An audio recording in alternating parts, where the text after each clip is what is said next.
皆さんこんにちは。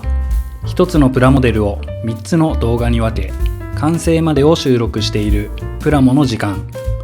いつもご覧いただきありがとうございます。ストックしているプラモデルを眺めていると、カローラの系譜が多いこと。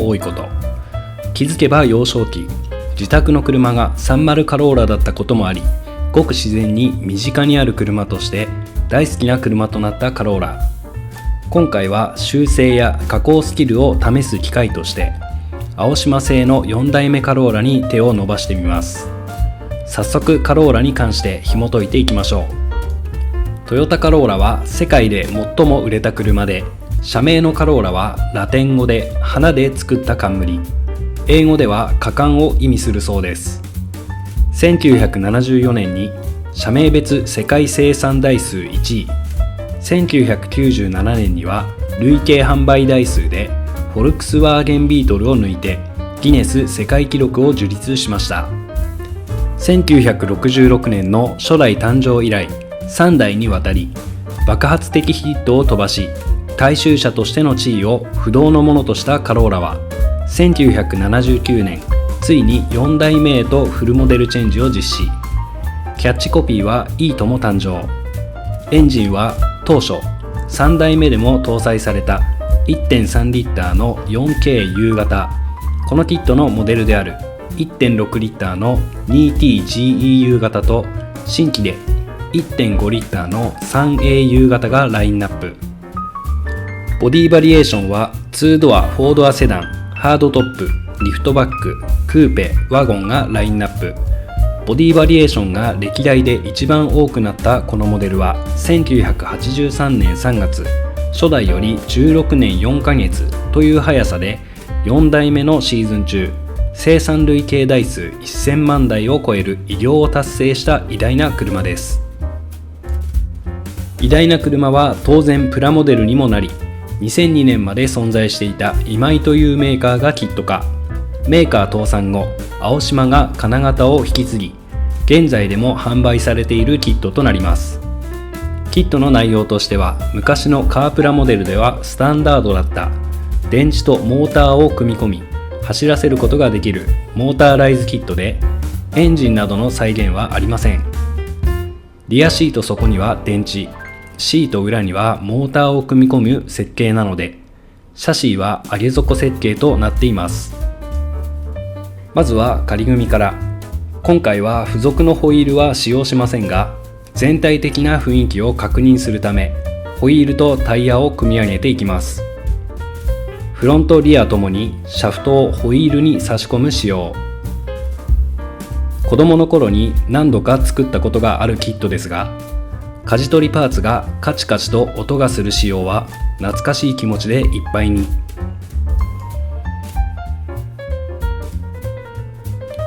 パーツ構成は非常にシンプルなものなので、マスキングテープを使用し、すべてのパーツを仮で組み上げていきました。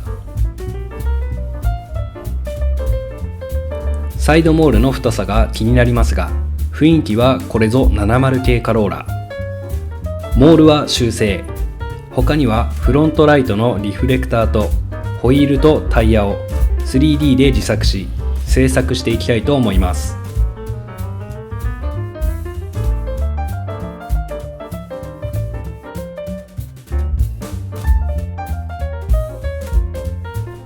それでは早速製作開始。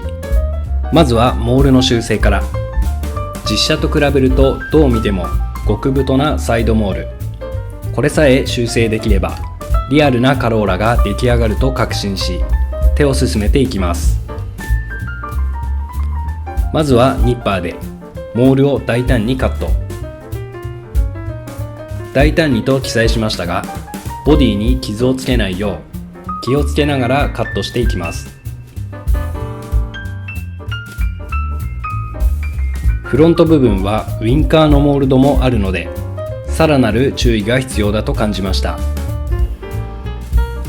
ニッパーでモールドをカットしたら、タミヤのペーパーヤスリ320番で削り込んでいきます。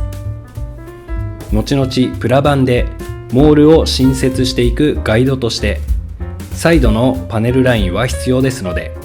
そのラインを目安に削り込んでいきました。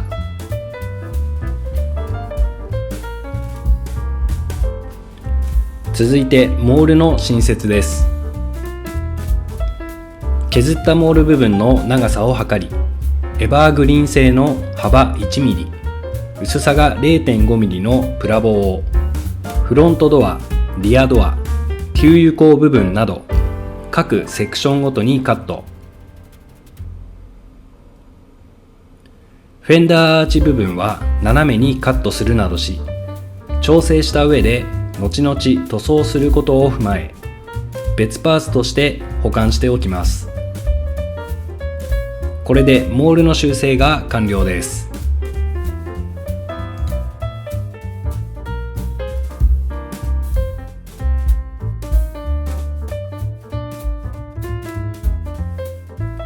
次に筋彫りを行っていきます。使用しているツールはタミヤ製の筋彫り調光ブレードで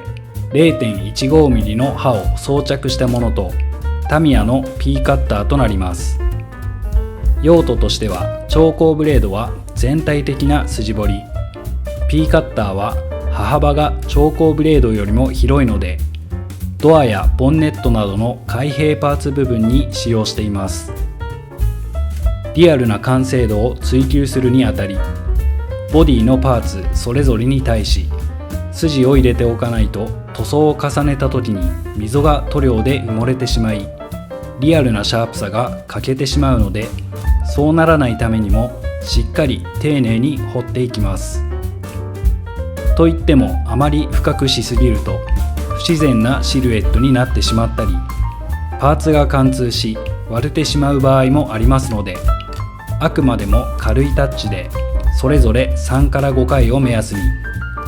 なおかつボンネットやドアなどの開閉パーツ部分は他のパーツとの差を明確につけるためにも P カッターを使い、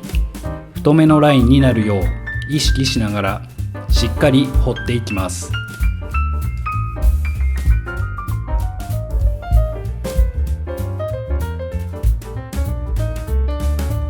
続いてこの赤線部分のパーティングラインを消す作業、その他にバリなどを取り除いていく作業となります。メーカーの製造過程で金型同士を合わせてパーツを成形しているため、どうしても付着してしまうのがパーティングラインやバリですが、これを消すのと消さないのでは面がより滑らかになるなど仕上がりに大きく影響してきます。パーティングラインの確認方法としては、ボディを真上から見た際、縦一直線に入っている場合が多いので、実際に指で触り段差を確かめながら作業を進めていきます。作業手順としては800番程度のペーパーヤスリでボディ全体にあるパーティングラインを水取りで取り除いていきますが、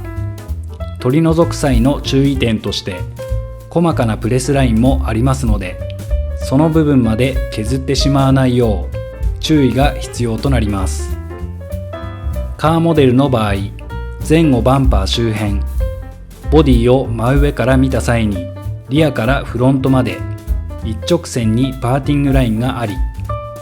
特に前後バンパー周辺は頑固なラインが形成されていることが多いので、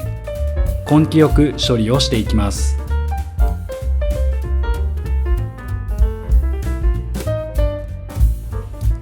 続いてボディの調整加工です。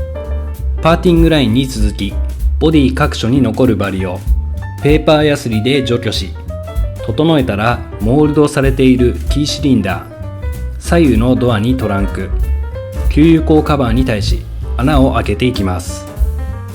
使用しているツールはタミヤの極細ドリルバセットより 0.8mm のドリルと精密ピンバイスを使用。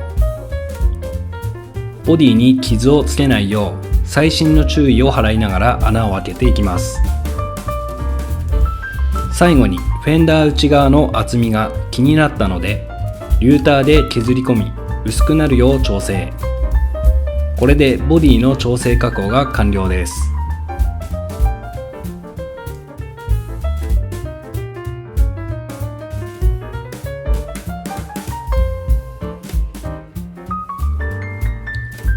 続いて本塗装をする前の下地として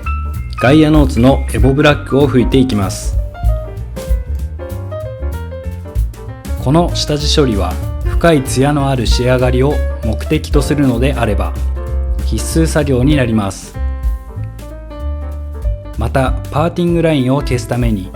ボディ表面を削ったりヤスリの跡が残ってしまった場合は必ずサフェーサーを拭いて本塗装の前に表面を滑らかにしておくことが大事です。いかに下地処理で滑らかな表面を作り上げるかが重要なことかと思いますし、下地の段階からこの表面を意識しておくと後々表面仕上げの工程で時間を短縮できたりするなど効率が上がります。サフェーサーを拭きパーティングラインも消え綺麗なボディラインになったことを確認し次の作業に移っていきますが、今回はここまで。次回はインテリア完成までをお届けする予定です。